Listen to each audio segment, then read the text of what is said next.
Hello friends, வணக்கம். Welcome back to happy home makers kitchen. எல்லோரும் நல்லா இருக்கீங்களா? இந்த புது வருஷத்தை நம்ம ஒரு ஸ்வீட், அதுவும் ஆரோக்கியமான ஒரு ஸ்வீட்டோட ஆரம்பிப்போமா? இன்றைக்கி நம்ம பார்க்க போகிற ரெசிபி கருப்பட்டி சாக்லேட் பால்கோவா. குழந்தைங்களுக்கும் சரி, பெரியவங்களுக்கும் சரி, சாக்லேட்னா ரொம்ப பிடிச்சமான விஷயம் இல்லையா? ஸோ கருப்பட்டியோடு சேர்ந்து இது ரொம்ப ரொம்ப சுவையான, ரொம்ப ஹெல்த்தியான ஒரு ஸ்வீட் இது. குழந்தைங்களுக்கும் சரி, பெரியவங்களுக்கும் சரி, டக்குன்னு நமக்கு பிடித்தமான, இவ்வளோ நாள் நம்ம வெள்ளை சக்கரை சாப்பிட்டு பழகியிருப்போம். ஸோ திடீர்னு வந்து நம்ம கருப்பட்டிக்கோ இல்லை வெல்லத்துக்கோ மாறணும்னு நினைக்கிறப்ப கொஞ்சம் சிரமமான விஷயமா இருக்கும் இல்லையா? ஸோ இந்த மாதிரி சுவையான ஐட்டம்ஸ் செஞ்சு கொடுத்தோம்னா ஈஸியாக நம்ம கருப்பட்டியோட சுவை பிடித்து நம்ம வந்து அதுக்கு பழகிக்கலாம். சாக்லேட்டோட கருப்பட்டி வந்து ஒரு நல்ல காம்பினேஷன். அதனால தான் இன்றைக்கி வந்து பால்கோவாவை சாக்லேட்டோட சேர்த்து செய்திருக்கேன். நான் கருப்பட்டியோட சாக்லேட்டோட சேர்த்து செய்திருக்கேன். வாங்க இப்போ இதை எப்படி செய்கிறதுன்னு பார்ப்போம். அதுக்கு முன்னாடி இந்த ரெசிபி உங்களுக்கு ரொம்ப பிடிச்சிருந்தது, இந்த வீடியோ பிடிச்சிருந்ததுன்னா லைக் பண்ணுறதுக்கும் என்னோடய சேனலுக்கு சப்ஸ்கிரைப் பண்ணுறதுக்கும் மறக்காதீங்க. இதை செய்து பார்த்துட்டு எனக்கு அவசியம் உங்களோட கமெண்ட்ஸையும் ஃபீட்பேக்கையும் எழுதி அனுப்புங்க. என்னோடய மற்ற 2 சேனல் பிளாக் எல்லாம் கூட செக் பண்ணுங்கள். வாங்க இப்போ இந்த சுவையான, ஈஸியான, ஹெல்த்தியான பால்கோவாவை எப்படி செய்கிறதுன்னு பார்ப்போம். இதுக்கு தேவையான பொருட்கள்: ஒரு பீஸ் அளவுக்கு கருப்பட்டி, அரை லிட்டர் அளவுக்கு பால், 1 அல்லது 2 டேபிள் ஸ்பூன் அளவுக்கு கொக்கோ பவுடர். இது வந்து நான் அன்ஸ்வீட்டன் கொக்கோ பவுடர் எடுத்திருக்கேன். ஸோ உங்களுக்கு நல்ல சாக்லேட் பிடிக்கும் அப்படின்னா நீங்கள் கூட வேணாலும் சேர்த்துக்கலாம். இது வந்து கொஞ்சம் கசப்போடு இருக்கும். அதனால் 1 இல்லை 2 டீஸ்பூன் அளவு சேர்த்தோம்னா சரியாக இருக்கும் நார்மல் சக்கரை பிடிக்கிறவங்களுக்கு. அரை லிட்டர் பால் எடுத்து நல்லா காய்ச்சிட்டு அதில் 1 ட்ராப் லெமன் ஜூஸோ இல்லை கொஞ்சோண்டு தயிரோ விட்டிங்கன்னா நல்லா அந்த கர்ட் லைக் கிடைக்கும் நமக்கு. இப்போ இதை வச்சு நம்ம ஈஸியாக எப்படி இந்த பால்கோவா பண்ணுறதுன்னு பார்ப்போம். கருப்பட்டியை லேசாக ஒரு கல் வச்சு தட்டிக்கோங்க. தட்டி சின்ன சின்ன பீஸ் ஆக்கிக்கோங்க. இது லேசாக தட்டினோம்னாலே ஒரிஜினல் கருப்பட்டியாக இருந்தால் உடஞ்சிடும். ரொம்ப எஃபர்ட் போட வேண்டிய அவசியமே கிடையாது. லேசாக தட்டிக்கோங்க. இதை இந்த மாதிரி ஒரு பேனில் எடுத்துகிட்டு தண்ணி ஊற்றி இதை நல்லா கொஞ்சமாக ஹீட் பண்ணால் போதும். ஹீட் பண்ணி இது டிசால்வ் ஆனோடனே நம்ம அதை நல்லா வடிகட்டி எடுத்து வச்சுக்கலாம். பனங்கருப்பட்டியில் வந்து சில நேரம் கல் மண்ணெல்லாம் இருக்கிறதுக்கு வாய்ப்பு இருக்குது. ஸோ அதனால இந்த மாதிரி செய்யலாம். இப்போ இதில் கொஞ்சமாக தண்ணி ஊற்றி சூடு பண்ணிக்கலாம். இப்போது கருப்பட்டி நல்லா கரைஞ்சிடுச்சு. இதை வந்து நம்ம வடிகட்டி எடுத்து வச்சுக்கலாம். நல்லா கரைஞ்சி ரெடியாக இருக்குது. இதை வடிகட்டிக்கலாம். இந்த மாதிரி சில நேரம் கல் மண்ணெல்லாம் இருக்கிறதுக்கு வாய்ப்பு இருக்குது.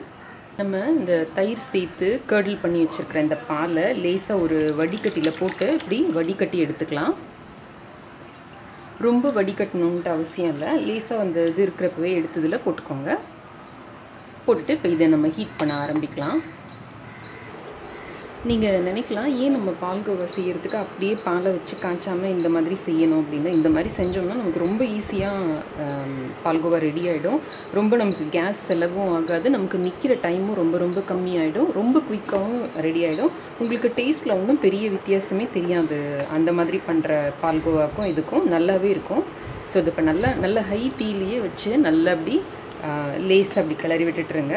கொஞ்சம் அந்த லிக்விட் வந்து ட்ரை ஆகிற மாதிரி இருக்கிறப்ப, அந்த கொஞ்சம் வரன்னு ஆகிற மாதிரி தோணுறப்ப இதுலேருந்து கொஞ்சம் கொஞ்சமாக இந்த இதை எடுத்து ஊற்றிக்கிட்டே இருந்தோம்னா நமக்கு நார்மல் பாலை குறுக்கி பண்ணுற பால்கோவை விட இது ரொம்ப சீக்கிரம் ரெடி ஆகிடும். இப்போ கரெக்டாக 2 நிமிஷம் ஆயிருக்கு. நீங்கள் பார்த்தீங்கன்னா நல்லா அந்த தண்ணியெல்லாம் ட்ரையாக இருக்குது பாருங்கள். இப்போ நம்ம இன்னும் கொஞ்சம் ஆட் பண்ணிக்கலாம். நல்லா அப்படி கலந்து விட்டு சென்டரில் இந்த மாதிரி ஆட் பண்ணிங்கன்னா டக்குன்னு அது நல்லா ஆவியாயிடும். சீக்கிரம் ஆவியாயிடும். நமக்கு ரெடி ஆகிடும் பால்கோவா. இப்போ தண்ணியெல்லாம் நல்லா வற்றிருக்கு. இப்போ அடுத்த செட் தண்ணி ஊற்றிக்கலாம். இதே மாதிரி நம்ம இது நல்லா ஃபுல்லும் இந்த தண்ணியை ஃபுல்லும் ஊற்றி இது பண்ணுற வரைக்கும் பண்ணிக்கலாம். ஒரு 10 நிமிஷத்துக்குள்ளார நமக்கு இது நல்லா ஆவியாகி ரெடி ஆகிடும். இப்போது இந்த நல்லா வதங்கிடுச்சு பாருங்கள். தண்ணியெல்லாம் நல்லா வற்றி ரெடியாக இருக்குது.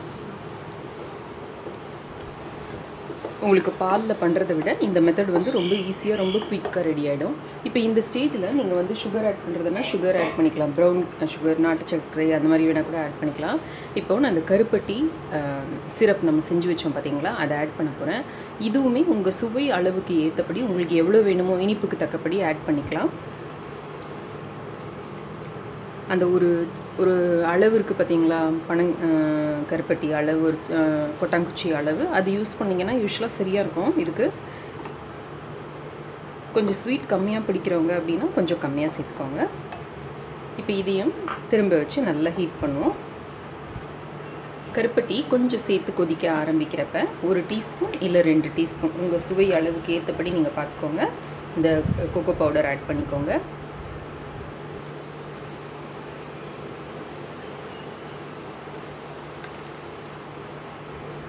உங்கள்கிட்ட இருக்கிறது ஸ்வீட் அண்ட் கொக்கோ பவுடர்னால் இந்த கருப்பட்டியோட அளவை வந்து கொஞ்சம் குறைச்சிக்கோங்க. அது மட்டும் பார்த்து அட்ஜஸ்ட் பண்ணி போட்டுக்கோங்க. இதையும் சேர்ந்து நல்லா கலந்துக்கலாம். இப்போ இது நல்லா இந்த பால்கோவா மாதிரி திரண்டு வர வரைக்கும் நம்ம இதை கிளற போகிறோம்.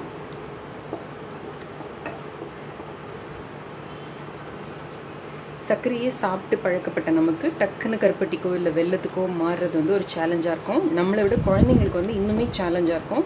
ஸோ அந்த மாதிரி இருக்கிறப்ப நம்ம இந்த சாக்லேட் வந்து விரும்பாத குழந்தைங்களே ரொம்ப கம்மி இல்லையா? ஸோ இந்த சாக்லேட் சேர்த்து நம்ம கொடுத்து பழக்கணும்னா அந்த கருப்பட்டியோட டேஸ்ட் பிடிச்சிருச்சுன்னா அப்புறம் நம்ம எல்லாத்துலேயும் ஸ்லோவாக சுகரை மாற்றி கருப்பட்டிக்கு கொண்டு வந்துடலாம். எல்லாத்துக்குமே கருப்பட்டி உடம்புக்கு ரொம்ப நல்லது. ஸோ பால்லேருந்து கால்சியம், கருப்பட்டிலேருந்து அயன், மற்ற சத்துக்கள் எல்லாம் சேர்ந்து இது குழந்தைங்களுக்கு ஒரு நல்ல ஆரோக்கியமான உணவாக இருக்கும். இந்த மாதிரி தண்ணி நல்லா வற்றி வரப்போ இறக்கிறதுக்கு முன்னாடி ஒரே 1 டீஸ்பூன் அளவுக்கு நெய் சேர்த்துக்கிட்டோம்னா நல்லா வாசனையாக இருக்கும். இது ஆப்ஷனல் தான், வேணாம்னா விட்டுடலாம்.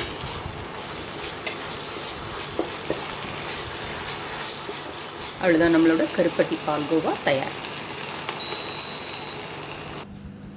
இப்போ நம்மளோட சாக்லேட் கருப்பட்டி பால்கோவா தயார்.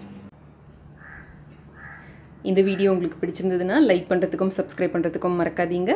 இணைந்திருங்கள் ஹாப்பி ஹோம் மேக்கருடன். என்னாலும் நன்றி, வணக்கம்.